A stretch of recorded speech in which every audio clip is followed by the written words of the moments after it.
Droit des contrats et code civil. Tout d'abord, droit civil et code civil. Un petit rappel, le droit civil régit les personnes, différents types de personnes, leur statut physique, personne morale, personne de droit public, personne de droit privé et leurs relations. C'est finalement ces aspects relationnels entre personnes de différentes catégories que régit le droit civil. Enfin, posons-nous la question, dans quel texte de loi trouve-t-on ces différents aspects? Comment s'appelle le texte qui traite de droit civil, qui traite de ces personnes et de leurs relations? Il s'appelle le Code civil. Qu'est-ce que le Code civil? Alors, premièrement, le sens du mot civil, l'étymologie du mot civil, il vient du latin civilis, ça vient de citoyen, civil, qui concerne l'ensemble des citoyens, la vie politique, l'État lui-même issu du latin civis, citoyen, donc c'est un citoyen, un groupe de citoyens, un État ce qui régit un peu leur vie commune, tout ce qui est aspect politique, tout ce qui a trait à l'État. Le Code civil est un code juridique réunissant les dispositions législatives et réglementaires. Rappelez-vous, on avait déjà abordé la notion de code pour dire que souvent, pour des thématiques juridiques qui touchent une large partie, une large frange de la société, il y a souvent des textes à caractère législatif et des textes à caractère réglementaire. Et ben, sur des thématiques comme le droit civil qui touche beaucoup les citoyens, et ben, le législateur va réunir ces deux parties, l'aspect législatif et réglementaire, et il va les présenter dans un texte qui s'appelle Code pour faciliter euh, l'accès des citoyens à des thématiques qui les intéressent. Souvent, quand on entend le mot de code, c'est que le code va porter sur une thématique qui intéresse les citoyens et qui n'ont pas vraiment la compétence pour aller chercher dans plusieurs textes pour retrouver un peu des aspects législatifs et réglementaires. Donc le code civil n'est pas une exception dans les codes. Il réunit les dispositions législatives et réglementaires relatives au droit civil qui régit les relations juridiques des personnes entre elles, physiques ou morales, et de leurs biens. Droit civil et personnalité juridique. Personnalité juridique, c'est quoi? C'est l'aptitude à être titulaire de droits et de devoirs, parce qu'on peut ne pas posséder des droits et des devoirs. Prenez par exemple un bébé. Est-ce qu'il a des droits et des devoirs? Quand on est à un âge très en bas âge, on n'a peut-être pas la personnalité juridique, ou du moins on se fait représenter par un adulte. La personnalité juridique est donnée à qui? Premièrement aux personnes physiques, vous et moi, à des personnes morales, une entreprise, une administration, une université. Qu'est-ce qui n'est pas doté de la personnalité juridique? Les objets ne sont pas dotés de personnalité juridique. Je ne peux pas attaquer mon placard ou mon bureau en justice. Et les animaux aussi ne sont pas dotés de la personnalité juridique. Domaine recouvert par le Code civil. Le Code civil algérien, le texte de loi qui porte Code civil algérien, c'est l'ordonnance 75-58. Donc c'est la 58e ordonnance de 75 qui date du 26 septembre 1975 portant Code civil. Il faut savoir que l'année 75 est très particulière pour le droit algérien.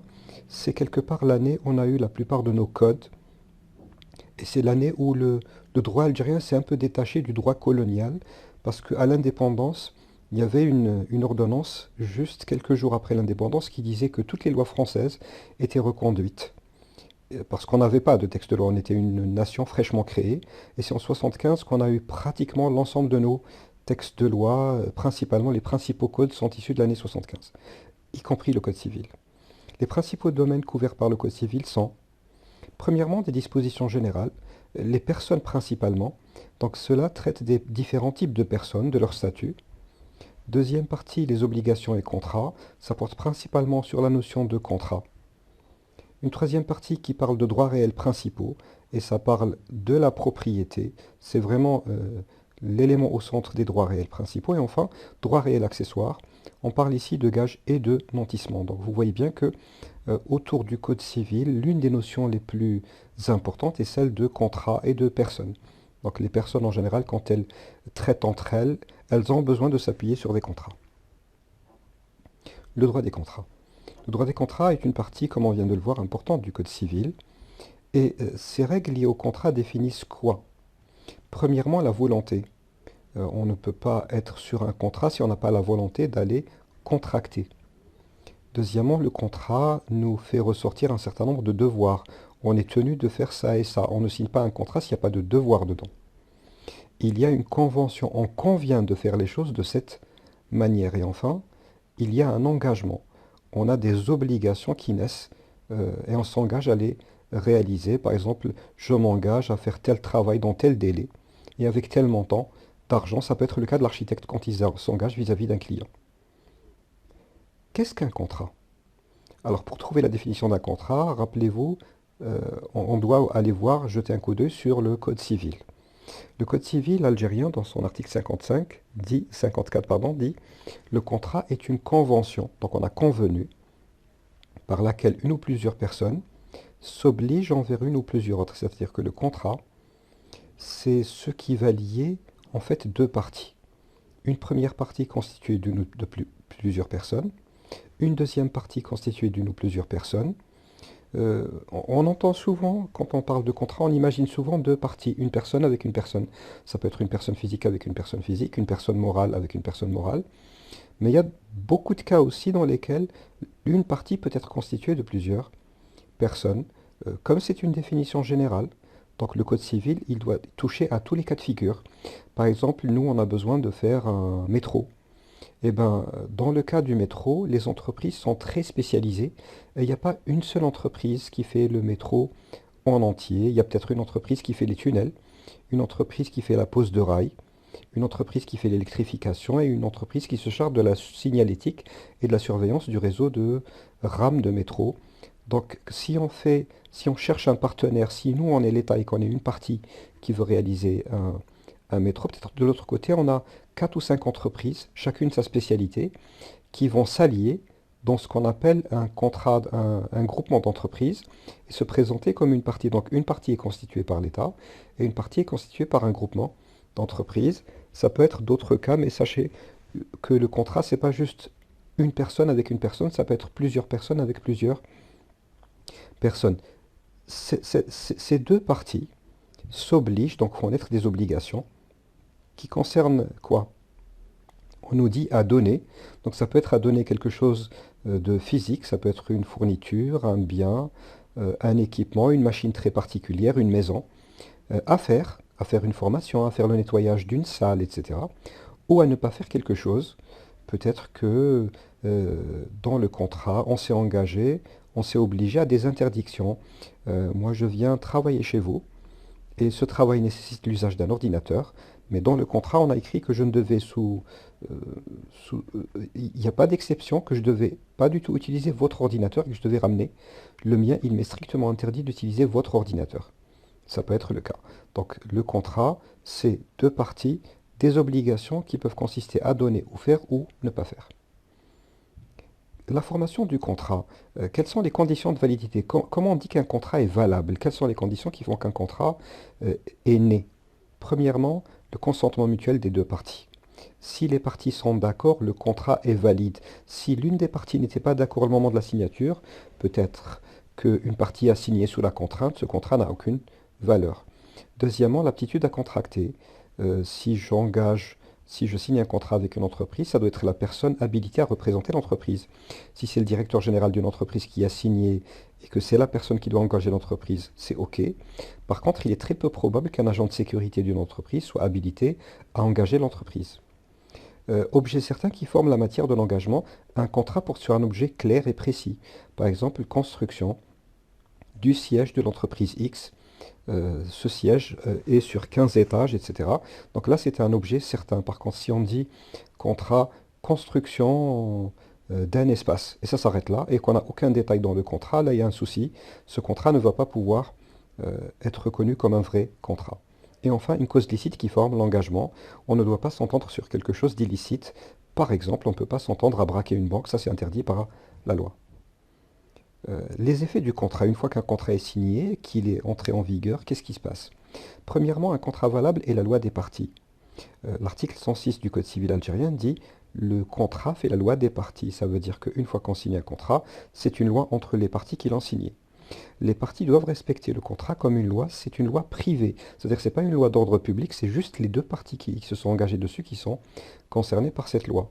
Pour modifier un contrat, il faut que les parties soient d'accord. Ceux qui se sont engagés sur un contrat, c'est elles les seules à pouvoir le modifier, pas de manière unique, c'est pas juste une partie du contrat qui veut le changer et le contrat change.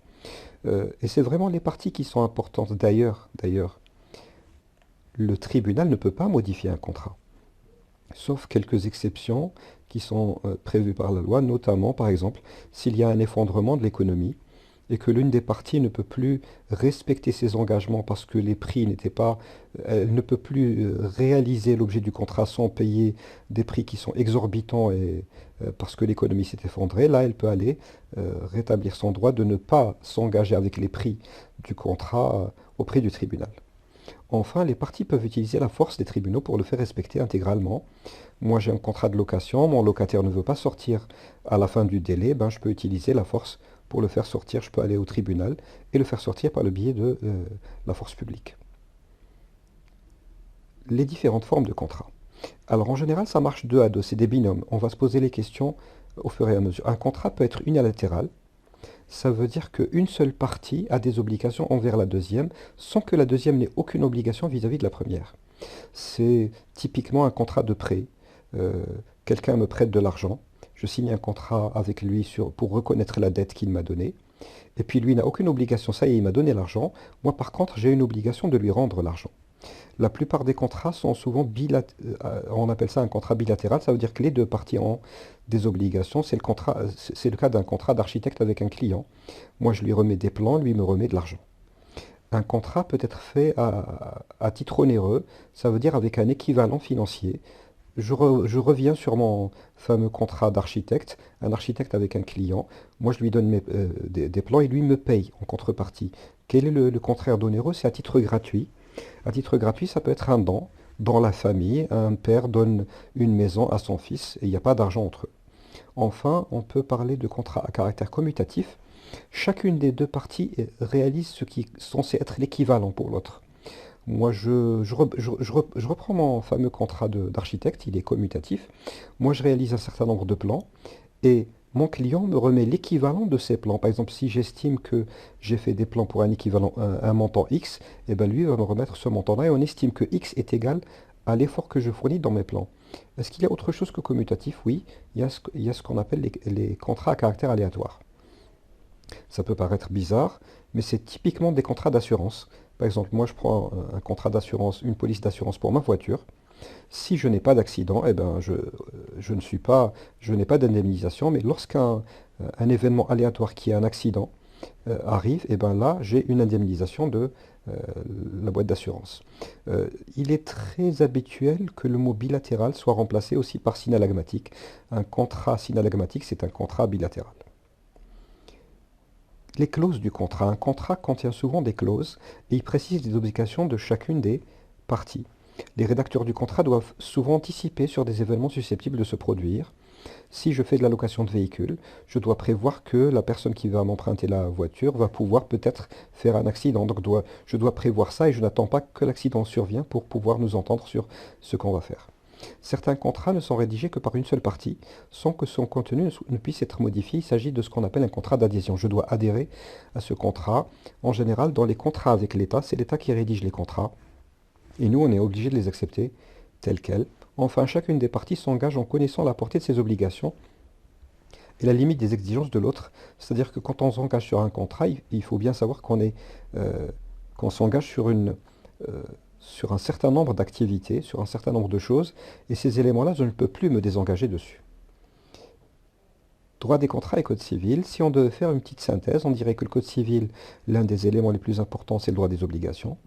Dans le droit des obligations apparaît le contrat comme élément récurrent, puisque ça traite de personnes et de relations entre elles, et le contrat est au cœur de tout cela. Le contrat, c'est des obligations convenues entre personnes. Ce contrat, une fois mis en vigueur, il fait la loi des parties, et enfin, il peut s'appliquer par la force. Voilà, et au cours